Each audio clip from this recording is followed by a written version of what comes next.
Welcome to your Monday show, holiday weekend. Yeah, 3-day weekend. What's up, everybody? January 20th, we welcome you to Fantasy Football Today, presented by BetMGM, the sportsbook born in Vegas. We're going to recap the weekend. It was a great football weekend. And Heath, oh my gosh, Heath is here. Guys, don't say anything. Don't do anything mean to Heath. You will get penalized for unnecessary roughness. That's just how it goes this time of year. I'm just so excited that football season's finally here. That was the longest preseason ever. The real season's finally here. Oh man, what a weekend! So are they still underdogs? They opened as underdogs, right? I thought they opened as 1.5 point favorites. Okay, now they're 1.5. I thought I saw the Bills open as 1 point favorites. Now it's 1.5 for the Chiefs. It may have always been that way. I may have gotten bad information. 1.5 point favorites for the Chiefs. The Eagles 5.5 point favorites. All right, I'll get your official picks on Thursday, guys. But go ahead, give me your unofficial Monday morning quarterback picks. Chiefs Eagles. Yeah, it's probably where I'm going to land. That's where I've been. Yeah, since the start of the playoffs. But look at me. Well, I mean, I really went out on a limb there. Why don't you sing a song about it? Stop. He'll do it. Yeah. Don't do it. Fly like an eagle versus the Chiefs. Anyway, I feel like the Commanders are giving me some 2007 Giants vibes right now. And if Jalen Hurts is hurt, and he is hurt, he's obviously playing through something. He's going to play this weekend, but I think they've got a pretty good chance to win that game. I think I'm going to take them. So are you saying that Jayden Daniels will be Eli Manning to Patrick Mahomes, Tom Brady? Very possible. Wow. They're kind of living off turnovers, and the Eagles don't turn it over. So that's what's holding me back from just picking the Commanders. But like the Eagles, something's just not right in Eagle world right now. Oh yeah, they're awful. I mean, they awful their way to the NFC Championship. On offense, you admit it. On offense, something's not right. Here's yes, but also like if you look at the passing production for Jalen Hurts, Josh Allen, and Patrick Mahomes over the weekend, like none of them threw for 200 yards. I don't think. I'm not sure if any of them threw for 150. It was just like that's kind of the way that it went with some really bad weather games or cold weather games at least. But I realized something this morning. I don't know if I forgot this or if I just didn't ever know it. I've seen a lot of people talking about Allen versus Mahomes being Manning versus Brady. Did you know that Peyton Manning had a winning record in the playoffs against Tom Brady? What? Peyton Really? Manning was 3-2 against Tom Brady in the playoffs. No, I had no idea. I always compare it to Knicks Bulls in the 90s. I think I said it last year. Like the Knicks were so good, they could never, ever beat Michael Jordan. And that's what the Bills have been, unfortunately. So all three of Peyton's Super Bowl appearances were the wins against Brady? I don't know that. I was just looking at the years. Brady won the first two, Manning won the last three. I forgot about the Broncos era. So one of them must have been with the Broncos. I'm assuming with the Broncos. It might have been all three. If Or you has he want been me to check it, I can. He's been to 4, right? He's Peyton? 2-2. Yeah. Oh man, wild stat. Good stuff, Heath. All right, welcome back. Anyway, listen to FFT Dynasty. What's your FFT Dynasty? Give me like a little promo. Tomorrow we have one of the favorite shows we did from last year with John Bosch. Basically, we're calling it So You Want to Start a Dynasty League. And John Bosch is the best dynasty fantasy football commissioner I know. No offense, Adam. You do a really nice job. So we just break down everything we would do if we were starting a new dynasty league. And then we'll give also, like, if you're not quite as insane as us, what you might do if you didn't want it to be totally that involved. And then on Friday, I have both Dave and Dan, and we are going over dynasty tiers. And I think next Tuesday, Jamie's coming on, and we're doing a dynasty mock. Jamie, did you pay me yet? Yeah. Sure. I paid you. I told you. Right. Yes. Yeah, okay. I'm actually the record pace. All paid out except for one league. Let's get some fantasy winners from the weekend. Jamie, you could start. Who's a fantasy winner? Let's go Sam LaPorta. Just another strong game to end the season. Unfortunately for the Lions fans, ending the season, but clearly was a rough start for him in the 2024 campaign for the number one or top 3 tight ends that were drafted.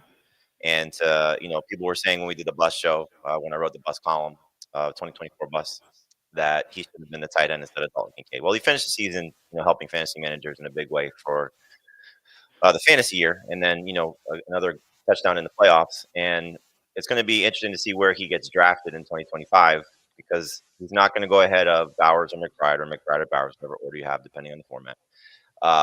Can he be the 3rd tight end?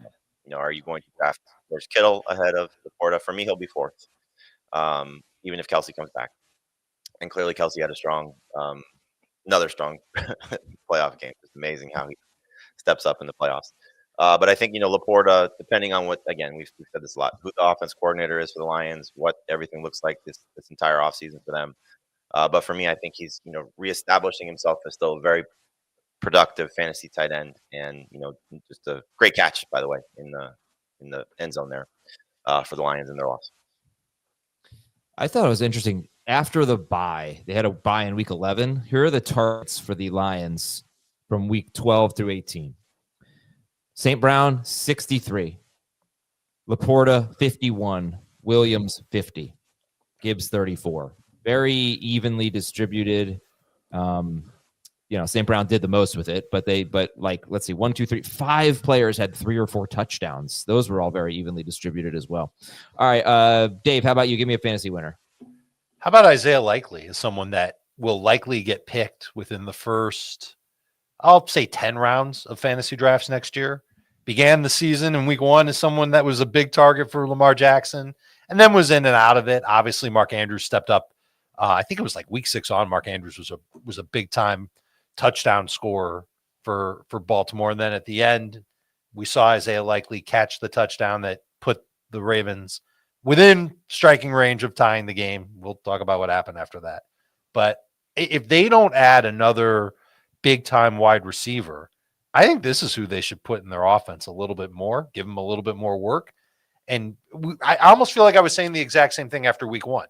And that was the impetus for adding him off the waiver wire was this is somebody that the Ravens could just lean on all season long to be like a number 2 wide receiver for them. But he plays tight end. And I hope they learn from that. And I think that he's someone that's going to go from another year of not being drafted to being a late rounder. So we did 2 drafts last week or within the last couple of weeks, and Likely went with the 11th pick of round 9 in one of them and the 11th pick of round 7 in one of them. Yeah, round 7's ridiculous. I have no interest in Isiah Likely. I guess he's going to have as many 2-point games as 15-point 4-point games as 15-point games. Zay Flowers has been out. I don't really know if that matters because Bateman's gotten some targets too. Zay Flowers has been out. As Likely has been good last couple weeks. Like, how could he's like a handcuff to me. I honestly feel like he could be tight end 1 if and 3 if Andrews got it. Won't be 1. But if not, like, I don't know. I can't look at his regular season. I can't do anything with that. I wonder if this is somebody that teams would be trying to acquire, NFL teams. Right. He's good. We're 100% sure that Mark Andrews is going to be on the Ravens next year, right? I'm not talking about because of yesterday, but it was a big time down year for him based on what expectations were. It's his final year of his contract next year. He's got a $17 million cap number and $6 million of that's guaranteed. So he'd save $11 million by him not being on the team. I bet expectations for the Ravens, because I'm pretty sure they were probably pretty pleased with what he did. Yeah, Andrews, they were until like 12 hours. Well, yes. But By the way, my heart was breaking for Mark Andrews. Like, oh yeah, me too. Likely's in a contract year as well next season, so it makes sense to trade him if they can. No, it's a good point you make, Heath. I mean, obviously, that's a game changer if Andrews is cut. But if Andrews on the team, would any of you take Isiah Likely in the first 10 rounds? No. If Andrews is on the team? Yeah. No. Round 10 at the earliest. I wouldn't take him. I wouldn't draft him at all. All right. Heath, who's your fantasy winner? I'll go Joe Mixon. He had such a tough finish to the year, and this narrative that he was just bad against good run defense. It wasn't just a narrative, it was true. But in the playoffs, 194 yards rushing and 2 touchdowns against the Chargers and the Chiefs. He did not just completely break down and wear down based on usage. And I think you've got a question coming up about Joe Mixon. And I think he is a top 12 tight end for next year. Yeah, my question is, why is Joe Mixon not a top 12 running back? I don't know how many of Top 12 running back. Look, yeah, he won't be a top 12 tight end, but He'll probably be number 1 tight end. Probably. Player.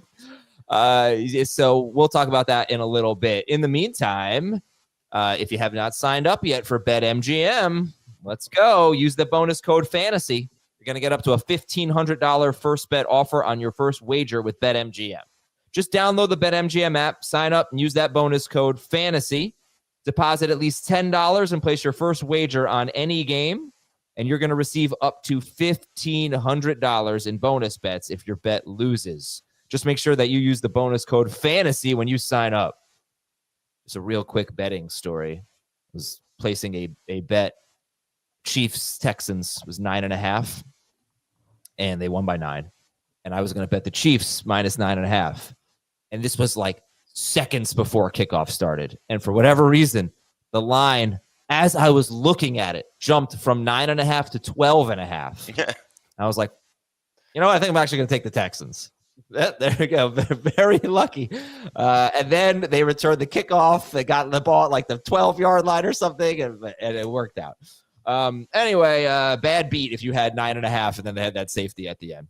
All right, let's go to some fantasy losers here. And we're going to go reverse order. Heath, who's a fantasy loser? I'll go with Joe Mixon's teammate, CJ Stroud.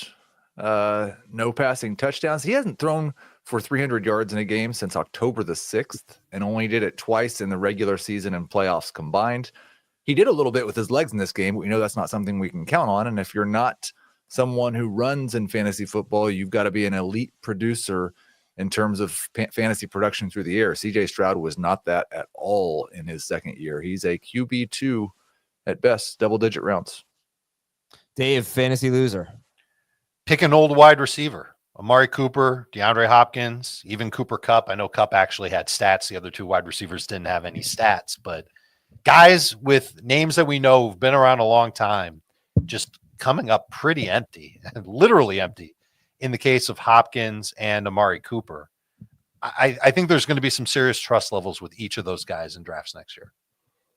I mean, Cooper has just barely played. His snap share high with the Bills is 54%.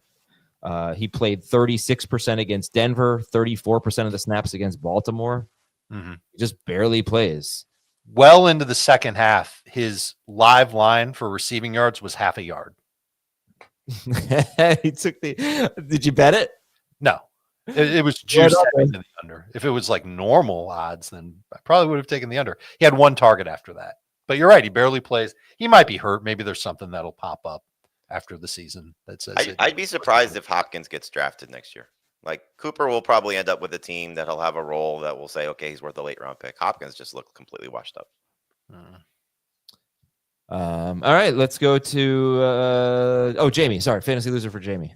Yeah, we talked about this last week, I believe, when we were looking at the top 12 running backs. What would Isiah Pacheco do in the playoffs to maybe give us more confidence to buy back into him as a top 12 guy? And obviously that did not happen in the first playoff game. So still has potentially 2 more games to showcase himself, but to put himself back into that category, so as we sort of, I think, I'll speak for myself, as I settled on, just outside the top 12, somewhere in that, 13 to 20 range is where he'll probably end up because he'll be healthy and barring significant competition coming in. But, if he's still the lead running back for the Chiefs and end up, as we said, one of the better value picks, as we talked about, I think it was Jake Grogan's taking him twice in each of the drafts that we've done, PPR and half PPR. And you commented on that both times, Adam, that you thought it was a really good value pick, which I agree.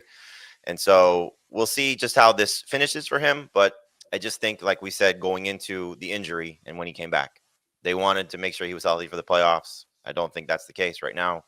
Kareem Hunt is still getting the job done for them. So we're just not going to most likely not going to see the best of Isiah Pacheco until probably next season. I think that's the point, is there's a much better chance that he's the best running back on the Chiefs next year than that I think he's the best running back on the Chiefs in the next game or two.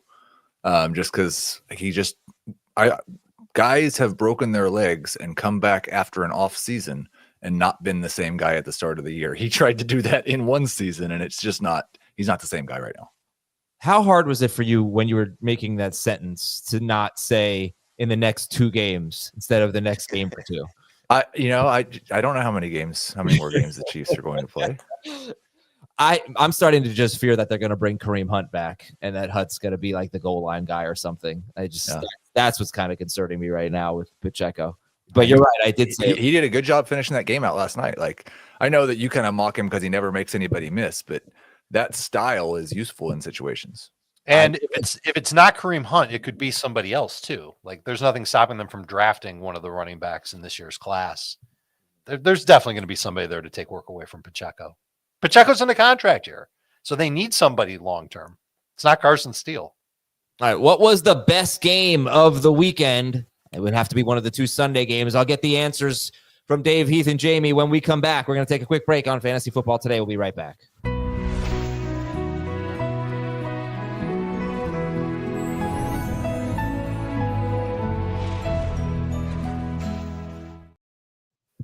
Okay, so we had 4 divisional games. Buffalo 27, Baltimore 25, Eagles 28, Rams 22, Washington 45, Lions 31, Kansas City 23, Texans 14. What was the best one in your opinion, guys? I just always like how you project your feelings onto us. It has to be the Sunday games. I mean, doesn't it have to be the Sunday games? I think Heath's favorite was the first game. I thought Commanders Lions was the most exciting game. Right. You think so? Was that the best? It wasn't a 1-score game, so Adam doesn't like it. Oh, I don't. That is you. That is not me.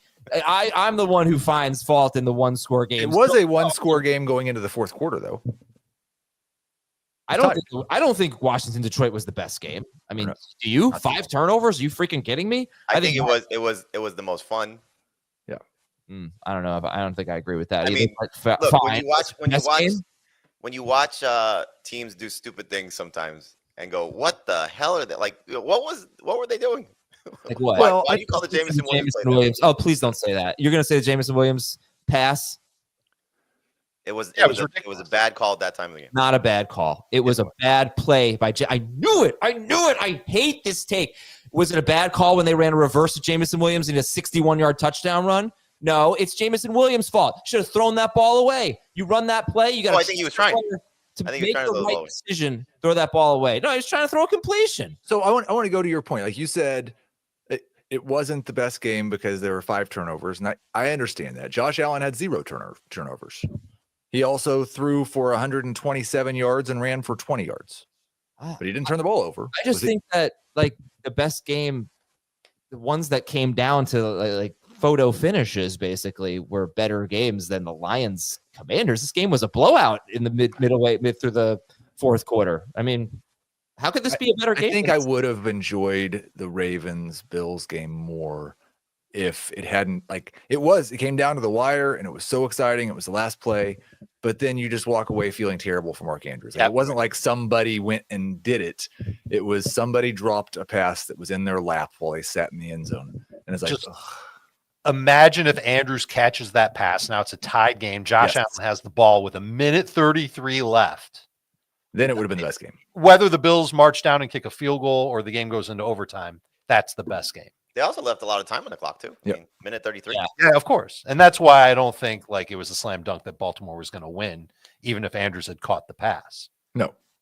My favorite game was Rams Eagles because it went down to the wire. Not your favorite. What was the best game? Yeah, that one. Because if there is some objective thing to measure which football game Adam wants was us all to better. agree with him. That's what it is. What was the worst game, Adam? What? Well, the worst game is that's the easy one. It's Texans Chiefs. Like that was the worst game. A lot of passion about that game. People were very angry.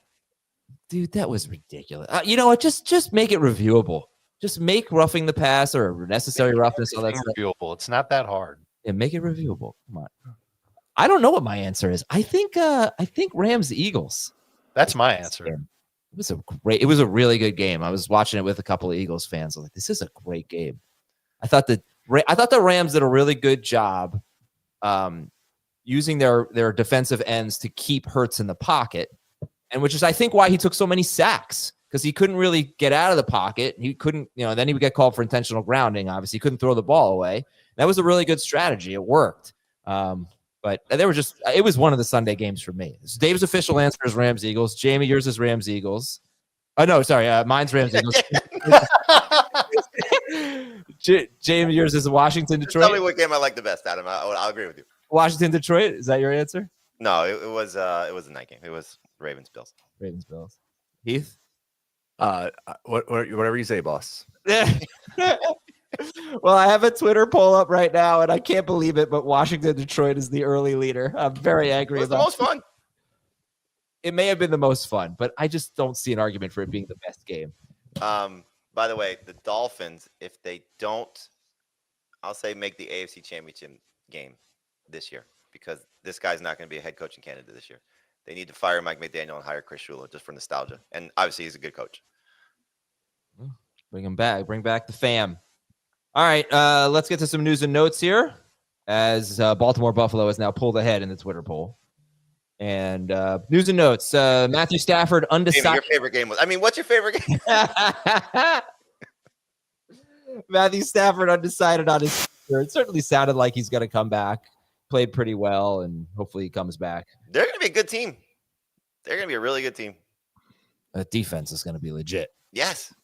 Like half rookies. They're so good. I mean, it's hard to find a better combination. The Chiefs obviously have it, of coach GM. Like just what the Rams do with, okay, we're going to spend all this money, throw away all these draft picks, we're going to Super Bowl. Then they have to go reset, and they just hit on all these mid to late round picks without first round picks. It's just amazing what Les Snead does. 100%. Jalen Hurts hurt his knee. Philadelphia cornerback Quinion Mitchell left with a shoulder injury. He says he's going to be good to go against Washington. Well, he says he'll be good. I don't know if he'll play against Washington. But the Commanders will be without right guard Sam Cosmi, who tore his ACL. So that's a tough break for them. And one question for each eliminated team. So, Jamie, if you wouldn't mind looking, my question was, why isn't Joe Mixon a top 12 running back? How many of the 6 rankers for CBS, the 4 of us plus Dan and Jacob, have Joe Mixon, or as of week 17 or 18, whenever we did that, had Joe Mixon in their top 12? While Jamie's looking, I can say I had him at RB7. Okay. And I know there was somebody, maybe 2. So Heath, yes, had him at 7. I want to say Dan did too. So Dan had him at 11, and Jacob did not. And we didn't, right? You and Dave did not. Okay. No. So Dave, I'll start with you. Dave, why did you not have Joe Mixon in your top 12? He's right on the brink. I've got him at 13. And if anything happens to one of McCaffrey, Brees, Brown, Bucky, or James Cook, then he's going to jump right back in there. He had as many total touchdowns as Jonathan Taylor, had more catches, didn't quite average as many PPR points per game as Taylor, which is a little bit weird. And I think it had to do with how his season ended. He didn't have any games with like 15 plus PPR in his last 4. He got hurt twice during the year, so there's a little bit of concern about how he'll hold up. But I would assume that the Texans are going to spend a lot of capital this offseason on their offensive line to try and just fortify that part of their offense. Not sure how much they'll address their passing game, but they've got to feel good about Mixon being their guy for one more year. So even though he's not top 12 as of now, I think he's got a chance to get in there. And I don't have a problem drafting him in late round 2, early round 3. A lot of people in the chat saying he's 28 or he's a senior citizen or he's really old. And He'll be 29 next year. 2 things. If you didn't draft any running backs who were 28 or older this past season, you probably had a bad time. I can testify to that. And if you don't rank any running backs who are 28 or older as top 12 running backs next year, your top 12 is going to look really strange. So it's pretty weird. Didn't it just feel like he was having a great year? But at the end of the day, if you look at his stats, his advanced stats, his basic stats, kind of looks like the same player. In fact, he had his worst percentage of carries for 0 or negative yards. I hate that. He didn't really have a lot of explosive plays, but I just remember so many times during the season watching Joe Mixon being like, man, who is this guy? I don't feel like he was doing that with Cincinnati. And that was what social media was saying too. He would have these like really impressive runs. I think the last 4 games left a bad taste in people's mouths. Really the 3 playoff games that he barely played against Tennessee, which kills his per game averages, right? In week 18, the guys, they came in, they played like a quarter and they left. And he also left week 2 early with an injury. So that also hurts his per game average. You take away those 2 games, he averaged 19 PPR fantasy points per game. That's a first round player. His 2 playoff games, he averaged 18, like 0.3 PPR fantasy points per game, roughly. So that's a first round caliber player. I don't think he'll go in the first round, though. Another thing, like the guys who actually did average 19 fantasy points per game, Alvin Kamara is going to be 30. Derrick Henry is going to be 31. Saquon Barkley is going to be 28. Like it was mostly old guys. Yeah. All right. Yeah, Henry's already 31. The thing, I would just disagree with Dave on one thing. I'd be very surprised if they didn't address their passing game. Just knowing that Tank Dell's probably not going to play and Stephon Diggs is a free agent. So it'd be shocking if they don't spend something there to go get some receiving help and not deal with Robert Woods and John Mechie and Hutchinson and those guys. So we'll see how that sort of plays itself out. And I think every team's going to just hopefully beef up their offensive line. It'd be very surprising if that's not a focal point for every team's offseason. Mixon 29, I think is a very good low end number 1, high end number 2 running back. Just depends on how you value him. So I think Dave said it best. Late round 2, early round 3 is kind of where he'll settle. Maybe mid round 3, depending on how the drafts shake out. But you're right, Adam. The last 4 games were tough to swallow. Heath took him in round 5 last week. First pick of round 5. Yikes. Amazing. Okay, next question. Sam LaPorta or Jameson Williams? I ask you your Lions question here. Who goes first, Sam LaPorta or Jameson Williams? Jamie, who do you think will go first and who should go first? LaPorta and LaPorta. Any disagreements? Who's the offensive coordinator? Tanner Engstrand. Yeah, Dave said they're going to promote from within. So Schefter just tweeted about this and saying that since the Lions are most likely going to lose their top 2 guys, here are the candidates for their respective coordinator positions. He says it also could be their running backs coach, Scotty Montgomery, along with Tanner. How do you pronounce it, Dave? Engstrand? I think it's Engstrand. What happened to your board behind you? Yeah, I was about to say who would notice first. Totally just fell in the middle of the sentence. I look up, I'm like, something's different. And then to replace Aaron Glenn, their linebackers coach, Kelvin Shepard. So these are the guys that are in-house that they're looking at. So might not necessarily be just their passing game coordinator. It could be the running backs coach. So why LaPorta? Jamie, I'll just go back to you. Why LaPorta over Jameson? I mean, look, Jameson had an awesome 3rd season and, deserves to be, I think, in the top 30 receivers. I don't think he's going to crack anybody's top 24. LaPorta could be the number 1 tight end again. I mean, he's got 10 touchdowns on his resume. He's got the potential to be a 80-plus catch guy, 1,000-yard tight end. I think is on the table for him. He hasn't done that yet. And so you illustrated what it was like from week 11 on, from their bye week on, how the targets were distributed. That's probably something that's going to hurt him. But still, when you look at this offense and how productive it still should be, even with Ben Johnson gone, I just think finding a player of his caliber at that spot, he's in the upper echelon of tight ends for me, at least. So I would take LaPorta over Jameson Williams. I guess LaPorta. I don't have a strong feeling on this at all. You want to know where they went in our drafts? In one of them, they went back to back in the 4th round. Jameson Williams 4.8, and then I took LaPorta 4.9. And that I don't know if that was. I think both of those are higher than I want to draft either player. And then, then you'll like the half PPR one we did last week. Jameson Williams went with the 11th pick of round 5, and Sam LaPorta went 7 picks later in round 6. So Williams actually went ahead of LaPorta in both. I didn't love my LaPorta pick in round 4. That was too early. Yeah. The case for LaPorta is he's on a great offense and gets the targets that you need for touchdowns. He gets a lot of green zone targets, a lot of end zone targets. Jameson Williams, he doesn't. And he did score 7 touchdowns, actually 8 if you count the rushing touchdown. But he had the 2nd most touchdowns of 35 or more yards in the NFL ahead of only Jamar Chase. And he wasn't even close in targets. His touchdowns came from 3 yards out, 37, 52, 64, 70, and 82 yards, and a 42-yard lateral. Remember the 49ers game. So that's just, you can't repeat that production. The question is, you can't, but he's going to have a lot more of those. Like Sam LaPorta is not scoring from like half of those out, probably. Right. I'd rather have the guy who has a more reliable end zone role than the guy who's relying on like 6 touchdown catches, 35 more yards is insane. Like that's so. It is. Yeah. Yeah. I don't know. They both are like. Let's see. So Williams' 17 game pace was 103 targets. His 17 game pace in his last 9 games. So this was after the bye I mentioned earlier. That was like evenly distributed. Was 115 targets. LaPorta's 17 game pace was 88 targets. I don't know what it was after the bye. Let's say it was close to 100. If they're both, if LaPorta's getting 100 targets and Williams is getting 115 targets, it might be a stretch, but I'll give it to them. What rounds do you think they should go in? 6. In the PPR draft you referenced, I took Kittle in round 6. That's where I would take LaPorta. And I'd rather have Kittle. Kittle's 3 for me. Yeah, same. You took LaPorta 2 rounds ahead of Kittle. I did. Yeah.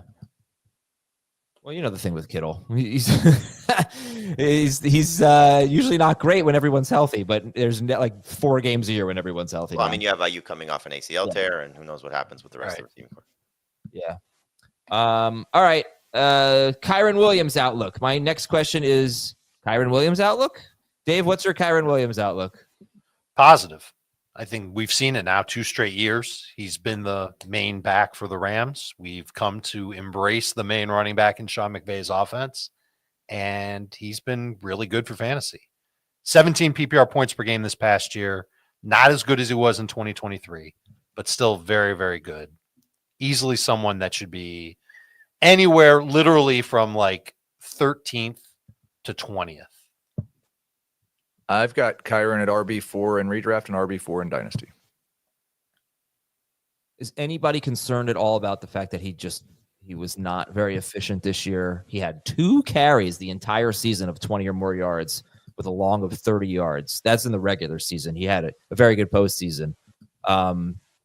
And basically was, not a ton of catches for Kyren Williams. His 17 game pace, he played 16 games. 17 game pace was 36 catches, but 336 carries. I guess I would say that last year he was super efficient.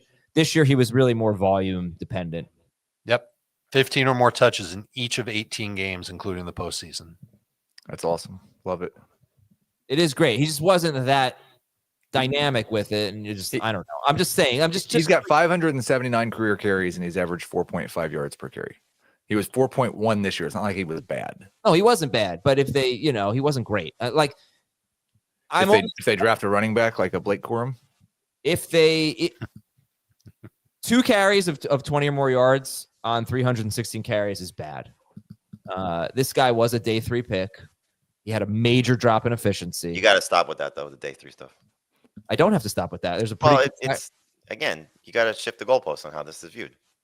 Well, first of all, I'm playing devil's advocate right now, so just so we can have a discussion about it. But if we don't need to have a discussion about it, if he is what he is, he's a high volume guy and a great offense who scores a lot of touchdowns, then good. Draft Kyren Williams early. We're going to take a break and come back and talk about Zay Flowers versus Mark Andrews for 2025. Is it similar to Jameson Williams versus Sam LaPorta? We will discuss after this on Fantasy Football Today.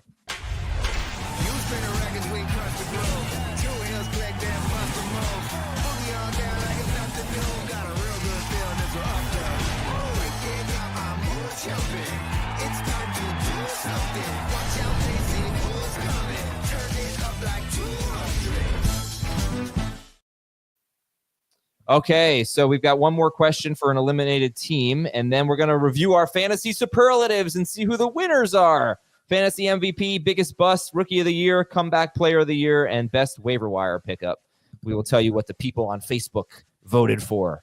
But yeah, my question, Dave, Mark Andrews or Zay Flowers next year? Who are you drafting first? It'll probably be Zay Flowers, but this is the Lions question further down on draft day. Like if we're taking Jameson Williams and Sam LaPorta in the round 5-ish range, then we're taking these guys in the round 6, 7-ish range. I don't know how much to make of it was a terrible game for Mark Andrews in a game that ended their season, but he was also better than Sam LaPorta this season. We've got a longer history of Mark Andrews being a great tight end and having this rapport with Lamar Jackson.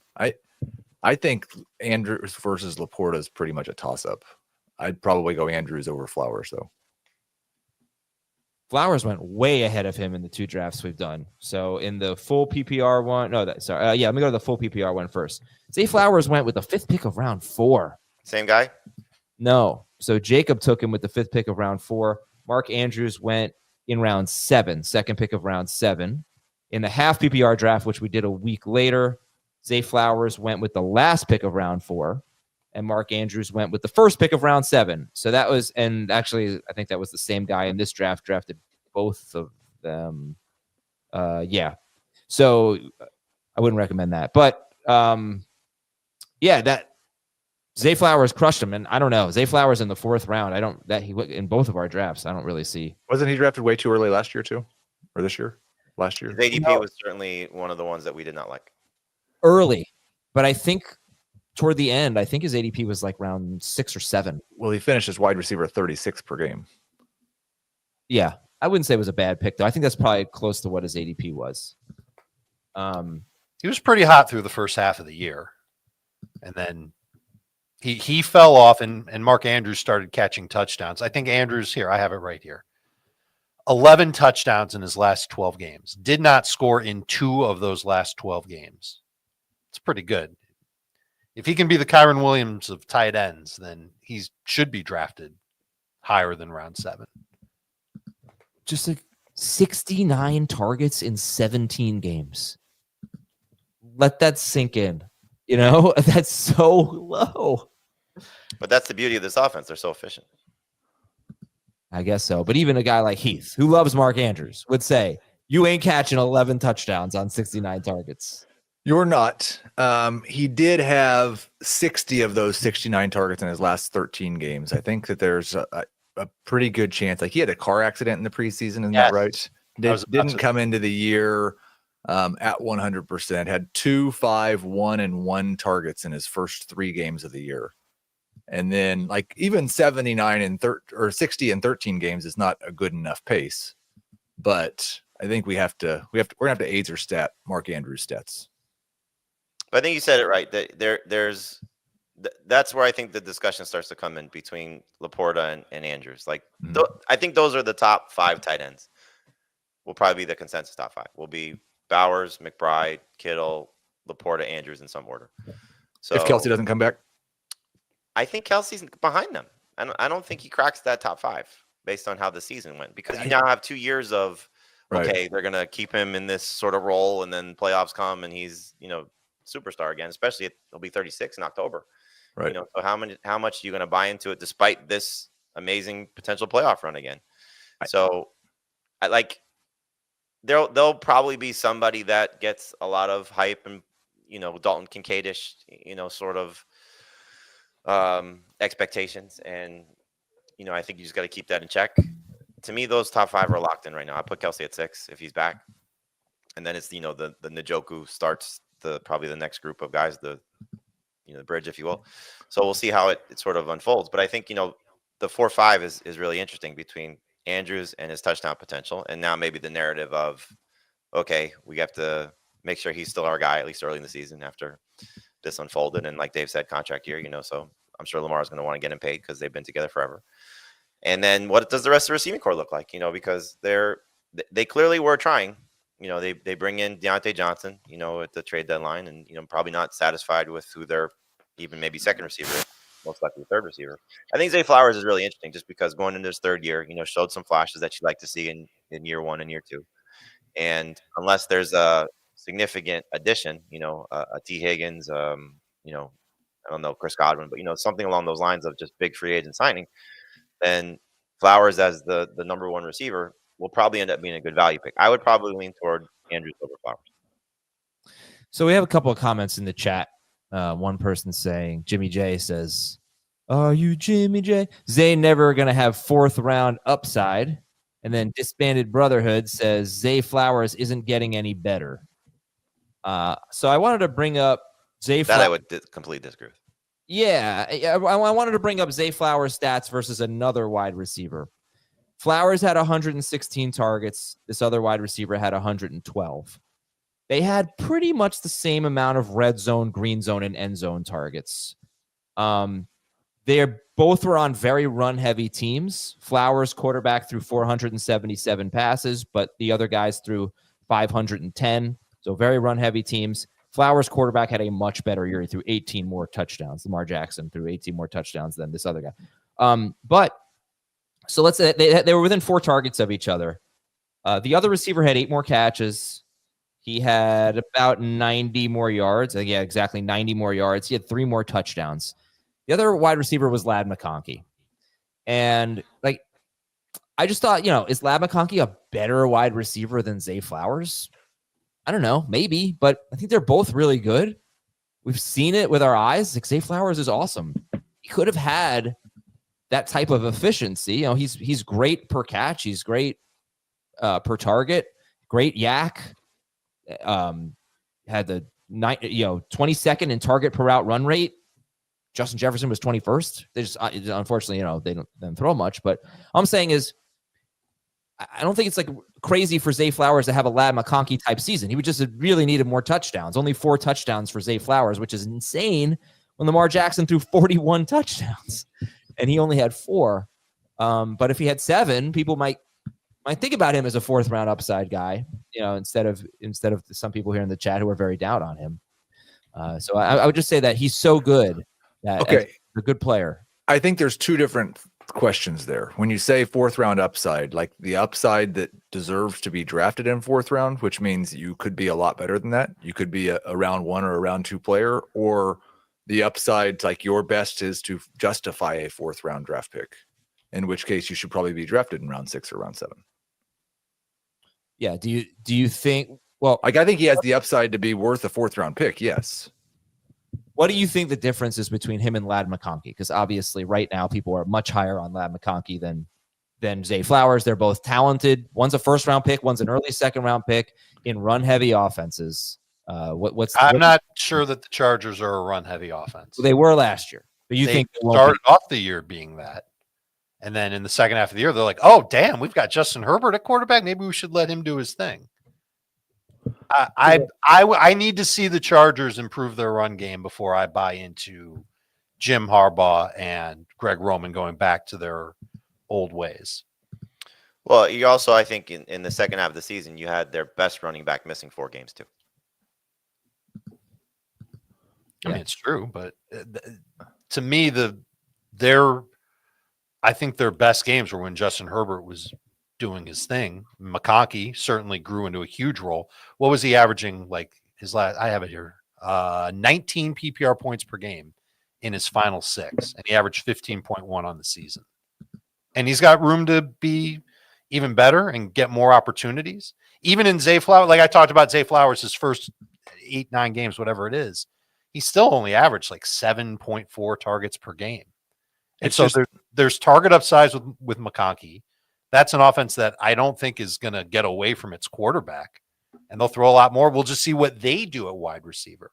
If they bring in one of the free agents or they spend a 1st round pick on a wideout again, yeah, that'll hurt McConkey.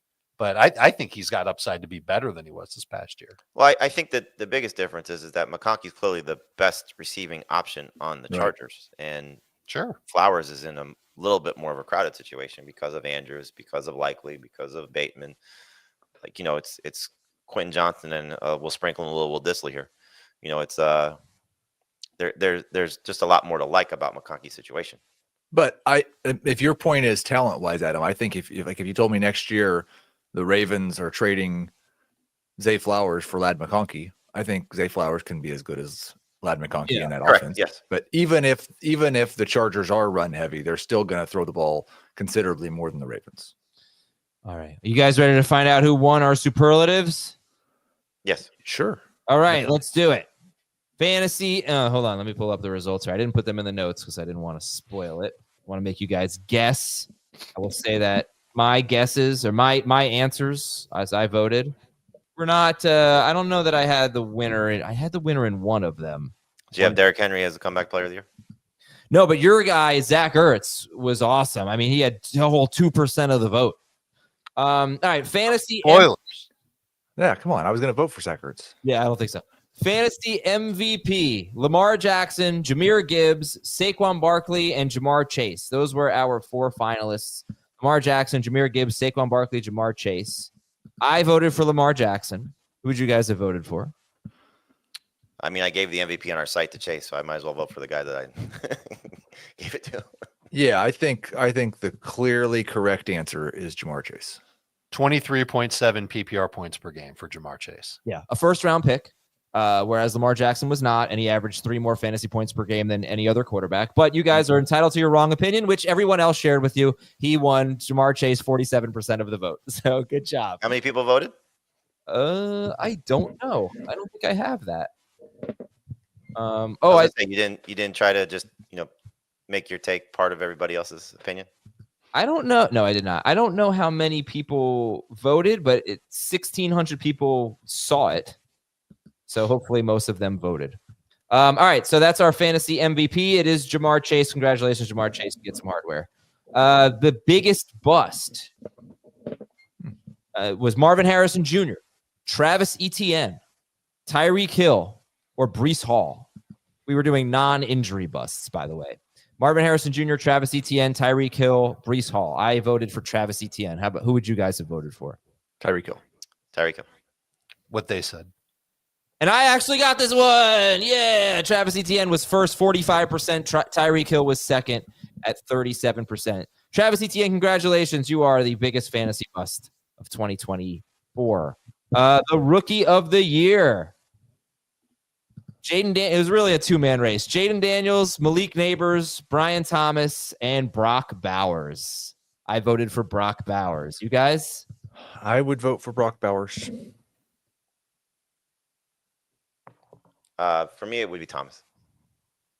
I'm surprised if it's not Daniels. Well, it probably is, but I'm going to vote for Bowers. Yeah, who are you voting for, Dave? Bowers. Okay, we are in second place. So Jayden Daniels won at 47%, Brock Bowers 38%, Brian Thomas Jr. 13%, Malik Neighbors 2%. So Jayden Daniels is the rookie of the year in fantasy and probably IRL. All right, fantasy comeback player of the year. Now, do we have the special distinction on our rule like the NFL does, or could this be anybody who was bad last year? What's the NFL rule? It really needs to be like in some sort of injury that they overcame or special circumstances, not just bad play. All our guys were injured last year, or okay. Actually, I don't think Sam Darnold was injured last year. He was not. No. All right, our 4 candidates were Joe Burrow, Sam Darnold, J.K. Dobbins, and we didn't really have a fourth one, so we went with Zach Ertz. Joe Burrow, Sam Darnold, J.K. Dobbins, Zach Ertz. Ertz actually ended up with 1%. I voted for Sam Darnold. How about you guys? Darnold. Burrow, for sure. Darnold with a landslide win. 66% of the vote to Sam Darnold. Joe Burrow, 20%. J.K. Dobbins, 13%. Congratulations, Sam Darnold. Fantasy comeback player of the year. And finally, best waiver wire pickup. I am really mad about this one. This is the one that really, I think people are so wrong about this. Of course, I voted for what I think should have been the right answer, the winner, Baker Mayfield. So it's Mayfield, Darnold, Bucky Irving, Jonnu Smith. Best waiver wire pickup. Baker Mayfield, Sam Darnold, Bucky Irving, Jonnu Smith. Again, I voted for Baker Mayfield. Who would you guys have voted for? Bucky. Yeah, I think Bucky's probably the right answer. It's either Bucky or Jonnu. I'm afraid that the crowd voted for Darnold again. That's what I would say, yeah. No, the crowd, Darnold was in last, 4%. Mayfield was in second, 19%. Jonnu Smith got 9%. Bucky Irving, 68%. I'm surprised. I mean, I feel like Bucky didn't really pay off until the end. Baker Mayfield was a week 1 or week 2 waiver wire. Bucky was great in the middle. What are you talking about? Yeah. What week do we think Bucky was picked up? Second half. Yeah, that's the other thing. Like, when was Bucky Irving picked up? So I went through and did this looking at the first 4 weeks of the waiver wire column, and he was at 60% rostered in week 2. Oh, okay. So, yeah, I don't know, man. I think Baker was the easy call for me, but Bucky Irving, another landslide winner, 68%. So Bucky Irving is our best waiver wire pickup of the season. That's it. Those are our fantasy superlatives. On Wednesday, we will be back with the top 12 tight ends, and we'll do some fantasy cops and read some emails. Then on Thursday, we'll get into the games. I'm sure we'll have another topic as well. We'll get into the championship games, AFC and NFC championship games. Looking forward to that. What's going to replace the draft on your wall? Just more tape and the same draft board. I think I'm ready for a new background. I just feel like now that the season started, we can probably get rid of the draft board. Like we used that before the season. That You had draft that for 2 years, though. 3 years old or something. I don't really have anything good. I don't know. You still have to pay off the bet of putting a picture of me behind you. I could do that. That would be fantastic. Yes, that picture. Do you get to pick the picture or do I? No, it's the one of him scaring you. Oh, the one of me scaring you is good. Yeah. That's actually a pretty funny idea. If anybody has that, I could go to Staples and blow that thing up. Yeah. Have a great day, everybody. We will talk to you Wednesday. And I think I'm possibly going to go sledding soon. So that should be pretty interesting. Don't get hurt. So are we. The three of us are going to go, right down Mount Trashmore in Florida. Sample Road? There's several of them. You never know. All right, everybody. We'll talk to you on Wednesday on Fantasy Football Today. See ya.